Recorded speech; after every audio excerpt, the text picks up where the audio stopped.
Previous video, we have seen a couple of things regarding design name resolution for virtual network. So quick refresh. Name resolution means DNS, which will help to convert IP into name. They were public and private DNS, and they were DNS servers. If somebody accessing the abc.com, for example, it will go to the DNS server first, get the IP, and connect with the IP.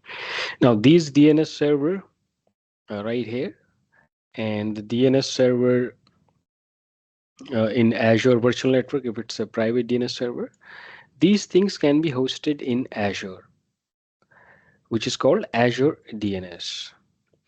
We can create Azure DNS in Azure as a service, and it will be a managed service. You need not to manage any hardware and infra. Everything will be managed. You only need to update the DNS zones. So let's continue from here. Design a name resolution in Azure. Let's suppose this is Azure. Okay, this is Azure, and there is some guy sitting here trying to access. Let's suppose this is user, and this guy is trying to example.com. Okay, and this is over the internet. All right, and we are hosting this in Azure now. Now there are a couple of things that we need to keep in mind. The very first thing is Azure DNS is not a registrar.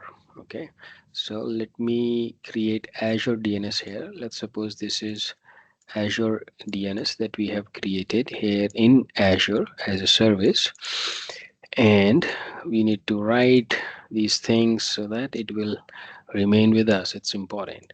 This is not a registrar, which means we cannot buy a domain from here. So there is someone from where we need to buy the domain, which provide this DNS, public DNS server kind of service, because it has its own name server. And whenever you try to access example.com, let's suppose we bought this from GoDaddy.com,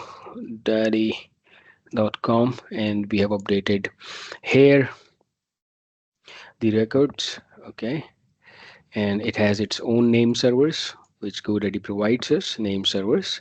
And when this user try to access this website, and let's suppose this is hosted here, this is the maybe app service or VM, whatever, doesn't matter. Right now we are focusing on DNS, Azure DNS. So let's suppose here this example.com is hosted. So now if Azure DNS not in picture, we need to buy we need to register the domain. Okay, so that's how it will work. It will go with the help of this name, so we'll get the information, and you know the entire drill that we have understood till now. So the point is, this is not a registrar. You still need to buy this domain from somewhere, and it is GoDaddy. And when we bought it from here, now we need to go ahead and host the DNS records on the Azure. Now what we need to do, we need to create Azure DNS first, and then we need to host the records here on the zones. Okay, when we do that, we get some name servers. Azure assign name servers to us, and what we need to do with this name server, because Azure is going to manage the entire infrastructure for the DNS, so we need to update these name servers to the registrar. Okay, these name servers will be these name servers. We need to update here. I'll show you that also. All right, so this is something we need to understand, and we have to update this under DNS manager of GoDaddy.com or any provider that you have opted for. Okay, so in Azure DNS we need to create a zone, and in the zone we need to create a record IP2 name. And once we do that, we'll get some name servers, and those name servers need to assign here. on the registrar, and the entire infrastructure of those name servers will be managed by the Azure. Now let's suppose there is a child domain. For example, this is example.com. Then we have something called blog.example.com. This is child for the parent example.com. In that situation, what we need to do, we need to create another Azure DNS, okay, zone. Come on, and DNS zone, and check the box. It's a child domain. There is an option child domain, and create this DNS zone, Azure DNS zone, and we will get the name servers again with this one, and we need to update these name servers to the parent zone. That's simple. Okay. Now let's go quickly check on Azure portal. So this is Azure portal. You need to type the DNS here. Go to DNS zones, and this is in create one, and select the resource group. See, the zone is a child for an existing zone already hosted in Azure DNS for the child that we talked about. Now this is the fresh that we are doing. Let's call it example.com. Review and create. You do these exercises by yourself. I'm just here to explain the concepts, try to make it easy to grasp the Azure. So here the DNS zone is getting created. It will take few minutes, not few minutes, like few seconds. And once it is created, we can go ahead and create our records in the Azure DNS.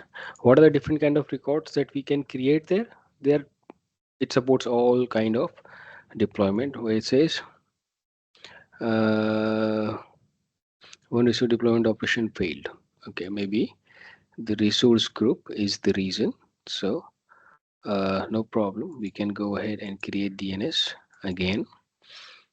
Whenever you receive any error, always remember it is good to have errors so that we can learn something new. Let's call it example.com again. It's validating right here. Once it's validated, we're gonna click on create. Now we are talking about the records. They're like different kind of records that we can create under Azure DNS. For example, there is a record which maps to IPv4 address. For example, www.example.com, which will resolve into the IP address of your website where you have hosted example.com. Okay, it says example.com is not available. Somebody has already taken it, so that's fine. We can simply go ahead and create some silly one because we just need to see how it works. So let's create. Okay, not here. xyzabc.com. Okay. All right, we talked about a record, then they are like a record which maps the IPv6 to the website. For example, www.example.com, which maps to the IPv6, and this is called a record. There is another called CNAME, which is the alias for another domain, which redirects to the aliases. For example, blog.example.com, and it will redirect to example.wordpress.com, something like that. So it's been created. So we were using example.com, which has already been taken by someone. So that's a CNAME. We can also create MX record, which is the email servers, for example, which routes email. For example, there is an abc.com, which will redirect to the mail.abc.com. There is another called TXT record, which is used for email verification and all. So you can store text, and it will verify. It will help you to verify that you owns that.